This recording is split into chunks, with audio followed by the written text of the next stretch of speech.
রাজধানীতে সচিবালয়ের মতো সুরক্ষিত এবং পর্যাপ্ত সুরক্ষা সরঞ্জাম সজ্জিত জায়গায় আগুন লাগার ঘটনায় বিস্মিত মানুষ। কোনো ধরনের বৈদ্যুতিক ত্রুটি থেকে একসঙ্গে ভবনের বিভিন্ন জায়গায় আগুন লাগবে এটা বিশ্বাস করছেন না অনেকেই। সচিবালয়ের পুড়ে যাওয়া 7 নম্বর ভবনের 6, 7, 8 ও 9 তলা পুড়েছে। ভবনটির পূর্ব ও পশ্চিম পাশে এবং মাঝ বরাবর আগুনে পোড়া কালো ক্ষত হয়ে আছে। পূর্ব পাশে 7 ও 8 তলায় কালো ক্ষতের চিহ্ন। এসব দেখে প্রত্যক্ষদর্শীরা একে পরিকল্পিত কিনা প্রশ্ন সামনে আনছেন। আওয়ামী লীগের দোসররা ও যারা সচিব বিভিন্ন মন্ত্রণালয়ের টাকা পয়সা লুটপাট করে খেয়েছে 17 বছরে, তাদের যখন তদন্ত প্রতিবেদনগুলো আমাদের অন্তর্বর্তীকালীন সরকারের হাতে আসছে হাজার হাজার কোটি টাকা লুটে, ঠিক তখনই 12টার পরেই কিন্তু 1-1:30টার সময় আগুনটা লাগে।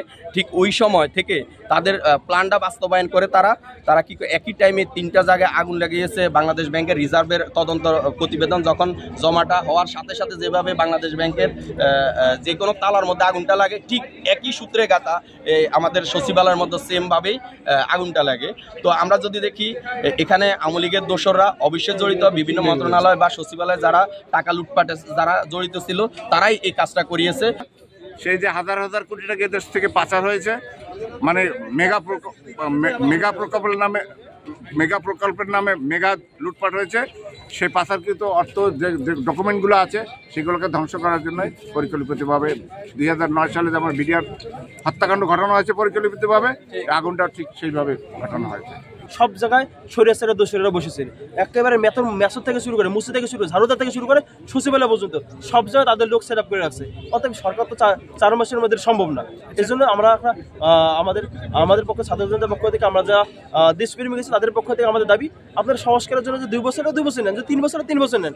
যদি প্রতিটি সরকার যদি ছাত্র জনতার অভ্যুত্থানের মধ্যে যে পতন না হতো, সে তো 4 বছর থাকতো, আরও 4 বছর থাকতো, ডিসেম্বর আছে আরও 4 বছর থাকতো। অতএব আপনারা যদি সংস্কার করতে, একটা সুন্দর রাষ্ট্র কাঠামো তৈরি করতে যদি আপনাদের 4 বছর সময় 4 বছর সময় না, 4 বছর পর আপনি নির্বাচন দেন, আমাদের কোনো আপত্তি নেই। সচিবালয়ের ওই 7 নম্বর ভবনে রয়েছে সরকারের গুরুত্বপূর্ণ 6টি মন্ত্রণালয়ের দপ্তর। অন্তর্বর্তী সরকারের 2 তরুণ উপদেষ্টা নাহিদ হোসেন ও আসিফ মাহমুদের দপ্তরও এই ভবনে।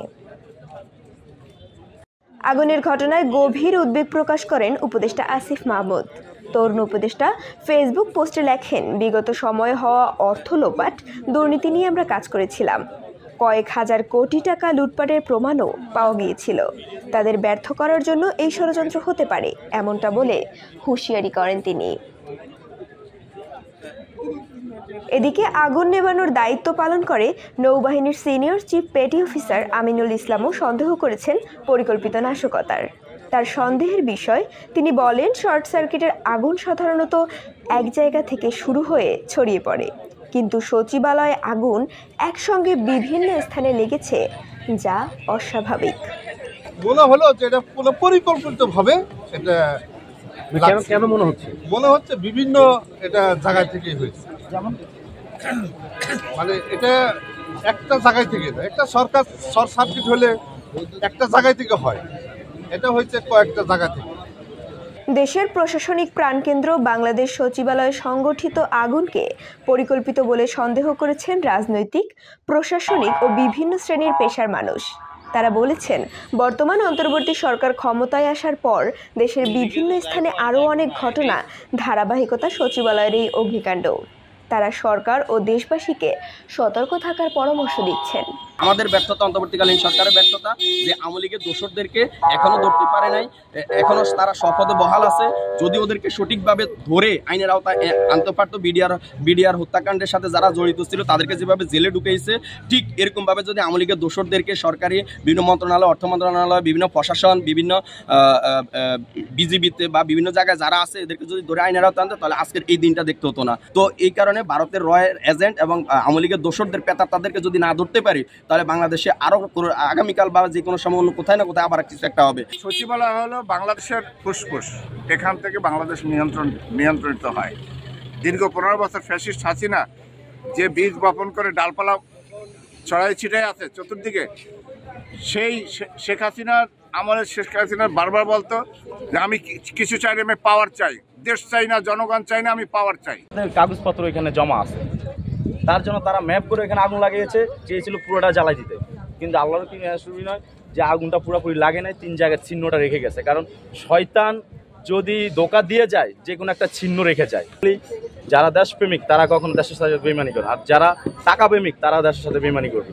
সেই টাকা প্রেমিক কিছু অভদ্র সচিব আছে, আমি মনে করি এদের অবিলম্বে গ্রেপ্তার করা উচিত এবং যারা দুর্নীতির সাথে জড়িত তাদেরকে আইনে আওতা আনা উচিত। তদন্ত করার মাধ্যমে যদি কেউ দোষী থাকে, যেমন আমাদের ক্রীড়া উপদেষ্টা আসিফ মাহমুদ বলেছে যে আমরা যারা অতীত সরকারের যারা দোষী ছিল, যারা খুনি দোষী ছিল, বিভিন্ন লুটপাটের সাথে জড়িত ছিল, তাদের বিভিন্ন নথিপত্র আমরা সংগ্রহ করতেছিলাম তাদের বিচারের জন্য। কিন্তু এ কি করলো, এগুলো ধ্বংস করে দিয়েছে। তো যারা এর সাথে জড়িত, ধ্বংসের সাথে জড়িত, কাউকে যদি জড়িত থাকে, কেউ যদি স্বেচ্ছায় জড়িত থাকে, অবশ্যই তাকে আইনত আনবে, আমাদেরকে আশ্বস্ত করেছে। অন্যদিকে সচিবালয়ে লাগা আগুন নিয়ন্ত্রণে কাজ করা ফায়ার সার্ভিস কর্মীকে চাপা দিয়ে পালিয়ে যাওয়া ট্রাক চালককে আটক করেছেন শিক্ষার্থীরা। রাত 3:15 দিকে ঘাতক ট্রাক চালককে গণপূর্ত ভবনের সামনে থেকে আটক করা হয়। Desk report, Times today, Dhaka.